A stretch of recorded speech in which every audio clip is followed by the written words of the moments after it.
Welcome back to Life in the 1900s newspapers.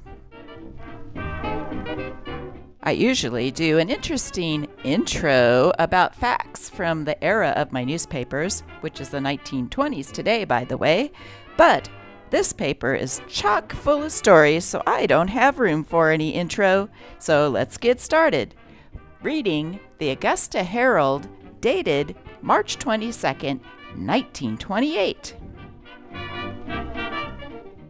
This lovely lady you're looking at is the famous flapper Josephine Baker in her famous outfit with bananas on it. We have no bananas. I just couldn't resist putting the song Yes, We Have No Bananas with some pictures of Josephine wearing her banana suit. We have an old-fashioned tomato, Long Island potato, but yes, we have no bananas. We have no bananas today. Josephine also liked to eat cherries.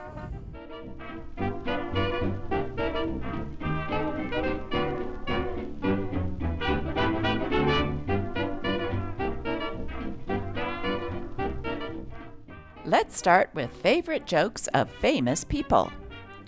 Miss Joyce has gone back to the stage on a sort of vacation between marriages.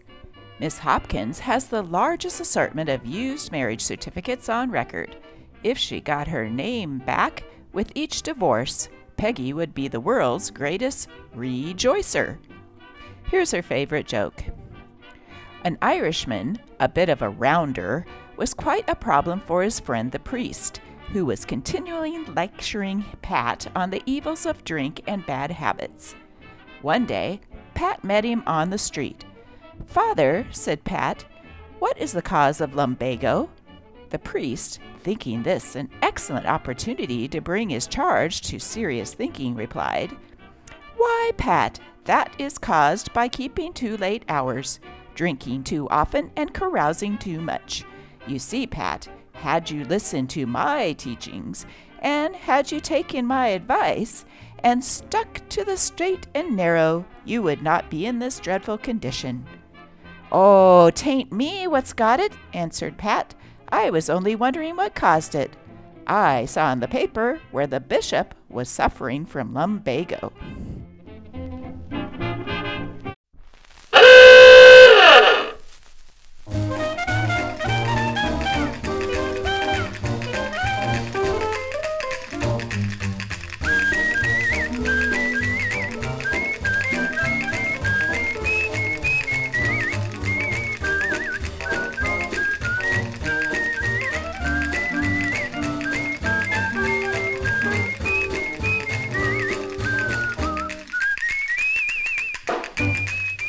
Peggy started out her career in the Ziegfeld Follies.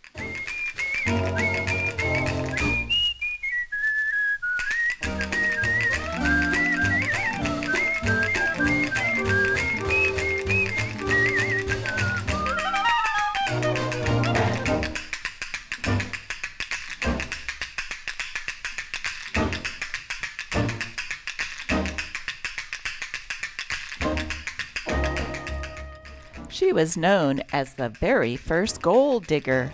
She married 4 very rich men and divorced 4 very rich men.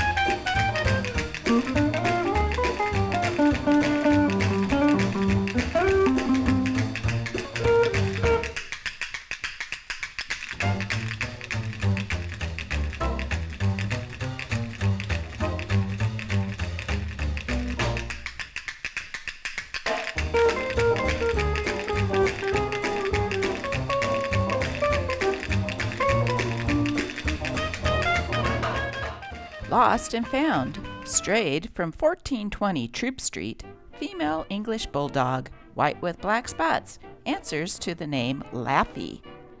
Found settler dog. Owner may have same by identifying and paying for this ad. Wanted help male. Men, our free illustrated catalogs explain how we teach barbering right today. Wanted female. Wanted first-class cook, colored woman who can leave city. References required to private family, 1001 Hickman Road. Wanted white lady to stay with children. Apply at 309 East Avenue, North Augusta. In New York. Walking a few blocks away, we came upon the little shop of a locksmith. My friend whispered a few magic words in the old fellow's ear, and seconds later I was presented with a freshly made key. Strangely enough, this key just fitted a door in the rear, which led us into a large and busy bar. Yes, there's something new in the prohibition racket every day.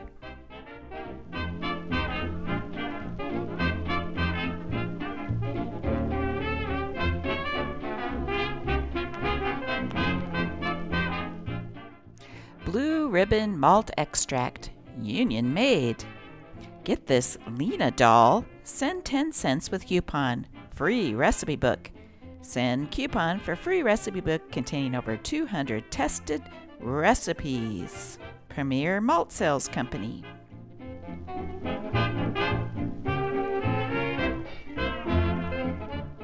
Hey folks, have you ever sent away for a free item in the mail that was advertised? Let me know in your comments below. I'm interested. In the 1920s, getting these dolls that you sewed yourself was quite popular.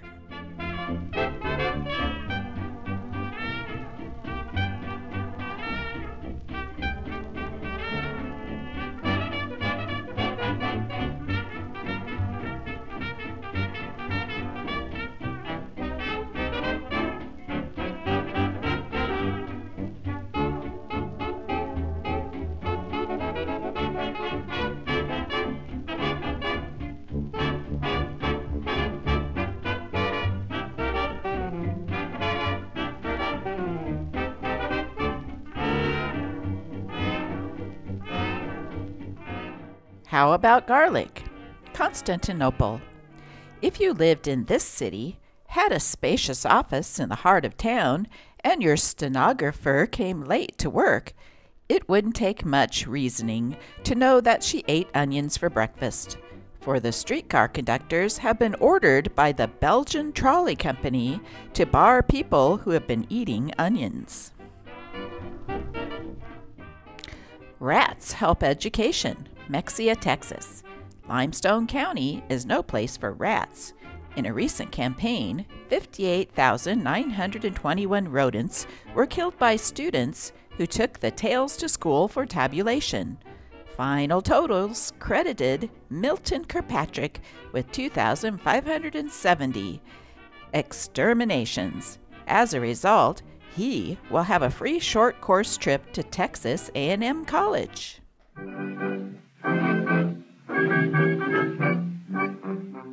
Shades of Sherlock, Baltimore, Maryland. Curiosity killed the cat, and it cost Sylvester J. Sher $2.45. After being directed to a streetcar by Patrolman Griner, Sher insisted in shadowing the copper all over his beat. "Where you go, I go too," Sher told Griner. Griner happened to be going to the station, so he took Sher along, and the judge fined the would-be Sherlock $2.45.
envelope over to friend wife unopened. Then a friend gave him a few drinks, and Philip went home, announced to his spouse that henceforth he would be the boss, and demanded money for a pair of shoes. His better half promptly booted him out and called the police. In court, Philip told his story to the magistrate, and the magistrate said, "I guess you've suffered enough," and released Nagel. Hey, did you hear about this picture? Notice Charlie Chaplin's show was advertised, but look at the lady. Do you think she's using a cell phone?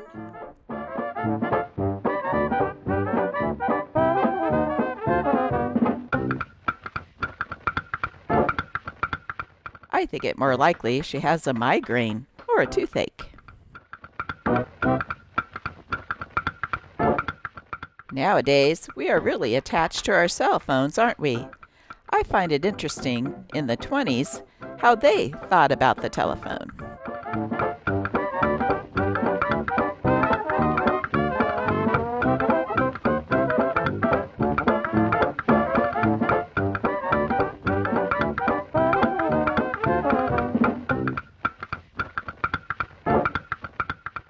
The telephone was filled with exciting news and some upsetting news. Here's a short video I found, made in 1927, about the telephone. Hope you enjoy, and thanks for watching.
as she can be. Met a boy named Harry, asked him home and tea. Round the house she showed him, that's the tale I've heard. But he got so excited, well, here's just what occurred. She showed him the parlor, and he whispered, I love you. She showed him the kitchen, and he promised to be true. She showed him this and showed him that, then Ma let out a roar. Maggie? Yes, Ma? Oh, that fella, the